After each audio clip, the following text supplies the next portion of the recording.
নবীর একটা হাদিস আছে, কোন মানুষ যদি সৎ কাজ করে, ভালো কাজ করে, ভালো কাজের বিনিময় কোনো না কোনো সময় আল্লাহ তাদেরকে বিপদ থেকে উদ্ধার করে দেন। সুবহানাল্লাহ।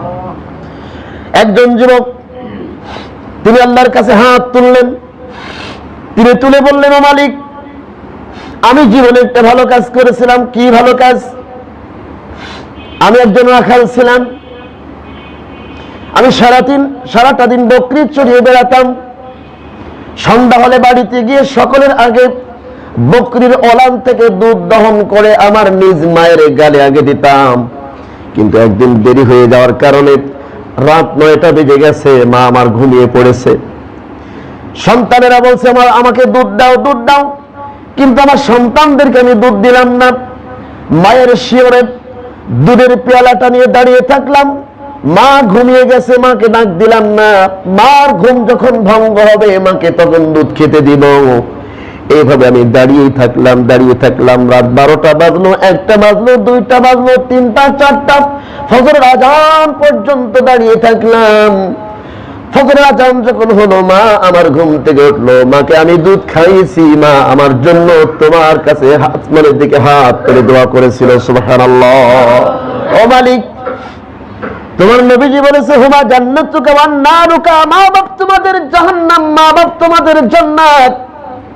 তোমার নবীজি বলেছে, মানুষের গায়ের চামড়া কেটে মায়ের পায়ের স্যান্ডেল যদি তৈরি করে দেওয়া হয়, মায়ের ঋণ কোনোদিন শোধ হবে না। এই জন্য মায়ের মর্যাদা অনেক বেশি। কোরআনের মধ্যে আল্লাহ তাআলা অন্য জায়গায় বলেছেন, ওয়াকাযা রাব্বুকা আল্লা তা'বুদু ইল্লা ইয়্যাহু ওয়া বিল ওয়ালিদাইনি ইহসানা। রব্বুল আলামিন তিনি বলেছেন, আমার ইবাদতের পরে তোমরা ইবাদত করো তোমাদের মা বাপের। সুবহানাল্লাহ। কারণ তোমাকে তৈরি করবার জন্য তোমাকে হাঁটা শিখিয়েছে, তোমাকে কথা বলা শিখিয়েছে তোমার মা। তোমার মানুষ করার পেছনে সবচাইতে বড় অবদান পৃথিবীর মধ্যে তোমার মায়ের, তোমার বাপের। মায়ের এক ফোঁটা দুধের দাম কাটিয়া গায়ের সাম। মায়ের এক ফোঁটা দুধের দাম,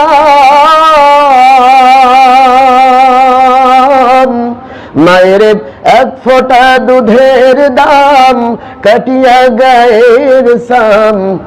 জুতা বানাইলে ঋণ শোধ হবে না, এমন দরদি হবে আর হবে না আমার মা গো। পৃথিবীর মধ্যে মায়ের মতো সম্পদ আর কারো হবে না। যিনি হারিয়েছেন তিনি বুঝবেন যে মা কি জিনিস। কি কথা বলেন, ঠিক কিনা? এই জন্য মার সাথে কি দুর্ব্যবহার করবেন না, মায়ের সাথে কেউ খারাপ আচরণ করবেন না। মাকে একটু ঘন ঘন ডাকবেন, বাজারের থেকে ভালো খাবার মাকে নিজে খেতে দিবেন, আল্লাহর আরশ খুশি হয়ে যাবে। আজকে তো আমরা মা বাপকে কেউ খোঁজ খবর রাখি না। নিজের সন্তানের দিকে তাকিয়ে দেখেন তো আপনি কিভাবে আপনার সন্তানকে কষ্ট করে মানুষ করতেছেন। আপনার সন্তানের দিকে আপনি তাকিয়ে দেখেন তো কিভাবে ভালোবাসা দিকে তাকে তৈরি করতেছেন। আমার কোলের বাচ্চা আমি যখন মানুষ করতেছি তখন তো আমি যদি একটু কল্পনা করি, আরে আমার মা তো আমাকে এভাবে লালন পালন করেছিল, আমার বাপ তো আমাকে এভাবে লালন পালন করেছিল, তাহলে এই মায়ের সাথে এখন মা অসহায়, চলতে পারে না, পায়খানা করতে পারে না, প্রস্রাব করতে পারে না ঠিক মতো, ঔষধ ঠিক মতো পায় না, কাপড় ঠিক মতো পায় না, ক্ষুধা লাগলেও কাউকে শেয়ার করতে পারে না। কি এমন মা আছে কিনা? খবরদার। এই জন্য আমরা মায়ের সাথে কেউ দুর্ব্যবহার করবো না। মাকে বেশি ভালোবাসবেন, হুজুর বলেছেন। মাকে যদি তুমি ভালোবাসো, মাকে যদি বেশি বেশি খেতে দাও, তোমার রিজিক বেড়ে যাবে, তোমার সম্মান বেড়ে যাবে, তুমি বিপদ থেকে উদ্ধার পেয়ে যাবে। সুবহানাল্লাহ। খবরদার, মায়ের সাথে কেউ দুর্ব্যবহার করবেন না। যেহেতু মায়ের সাবজেক্ট আমার না একটু এসে গেল তাই বললাম। মায়ের লম্বা সাবজেক্ট রয়েছে কোরআন এবং হাদিসের মধ্যে। যুবক যখন দোয়া করলেন, আল্লাহ আমার মায়ের সাথে আমি এই ব্যবহার করেছিলাম, এই নেক আমলের বিনিময়ে আমাদেরকে উদ্ধার করা যায় কিনা। দোয়া করতে দেরি হয়েছে, পাথরটা একটু সরতে দেরি হয়নি। সুবহানাল্লাহ।